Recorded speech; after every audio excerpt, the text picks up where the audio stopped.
আসসালামু আলাইকুম। Fresh premium টি presents চায়ের কাপে বিশ্বকাপে সকলকে আমন্ত্রণ। শুরুতেই আবারও একটা কথা বলে নেই, সেটা হচ্ছে আমি ফিফার নিয়ম বানাই না কিংবা আমি ফিফার কেউ না। ফিফা থেকে যে এক্সপ্লেনেশনটা দেওয়া হয় সেই এক্সপ্লেনেশনটা আপনাদের সামনে তুলে ধরার চেষ্টা করি। মূলত ক্রোয়েশিয়ার গোলটা কেন বাতিল হয়েছে সেই ব্যাপারে ফিফা একটা এক্সপ্লেনেশন দিয়েছে, সেই এক্সপ্লেনেশনটা বাংলায় আপনাদের সামনে তুলে ধরার চেষ্টা করছি। এই জায়গাটায় যে বিষয়টা নিয়ে কনফিউশন হয়েছিল যে হেডটা যে সময় হয়েছে সেই হেডটাতে বলটা লেগেছে কিনা ক্রোয়েশিয়ার ওই প্লেয়ারের, এবং পরবর্তীতে একজন প্লেয়ার তিনি তো অফসাইড ছিলেন সেটা আমরা সবাই জানি, কিন্তু হেডটা মাথায় লেগেছে কিনা সেই ব্যাপারটা নিয়েই কনফিউশন। কারণ যখন রিপ্লে দেখানো হচ্ছিল তখন মনে হচ্ছিল না যে হেডটা মাথায় লেগেছে।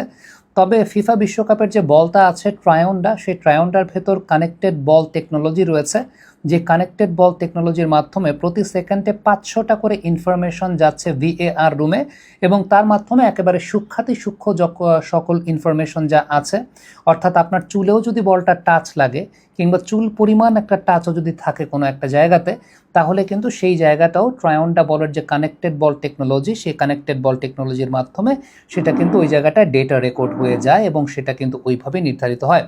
সো ফিফা থেকে এই এক্সপ্লেনেশনটাই দেওয়া হয়েছে। অনফিল্ডের পর্দায় এর আগেও আমরা এই কানেক্টেড বল টেকনোলজি নিয়ে একাধিক কন্টেন্ট করেছি।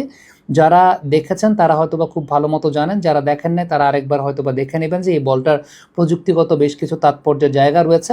এবং অফসাইড প্রযুক্তির ক্ষেত্রে প্রত্যেক প্লেয়ারের গায়ে কিন্তু 29টা ডেটা পয়েন্ট রয়েছে, যে 29টা ডেটা পয়েন্ট সেকেন্ডে 50টা করে ইনফরমেশন ভিএআর রুমে পর্যন্ত পৌঁছাচ্ছে।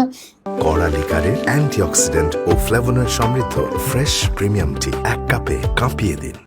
রোনাল্ডোর যে অফসাইডটা ধরা হয়েছে সেটাও কিন্তু ঠিক তেমনই, এবং অফসাইডের মূলত নিয়মটা হচ্ছে আপনার বডির যে পোর্শনগুলো গোল দিতে সক্ষম সেই পোর্শনগুলো যদি অফসাইড লাইনের বাইরে থাকে তাহলে সেটা অফসাইড বলে গণ্য করা হয়। এবং রোনাল্ডোর ক্ষেত্রে তার বডির যে আপার পজিশন, তার মাথা এবং শোল্ডার, ওই পজিশনগুলো কিন্তু মূলত আসলে অফসাইড জোনের বাইরে ছিল। সো এই দুইটা কন্ট্রোভার্সি ক্রিয়েট হয়েছে, সেই দুইটা কন্ট্রোভার্সির ফিফার ল অনুযায়ী এক্সপ্লেনেশন আপনাদের সামনে দিলাম। এখন সেই জায়গাটা এখানে আমার কোনো ব্যক্তিগত মতামতের জায়গা নাই, কারণটা হচ্ছে এটা ফিফার আইন। ফিফার আইনের এক্সপ্লেনেশনটা আপনিও চাইলে গুগল করলে পরে আপনিও চাইলে সেখানে সব কিছু আছে। It's not a rocket science. এখানে আমি সব জানতা শমশের বা এরকম কোনো কিছু না।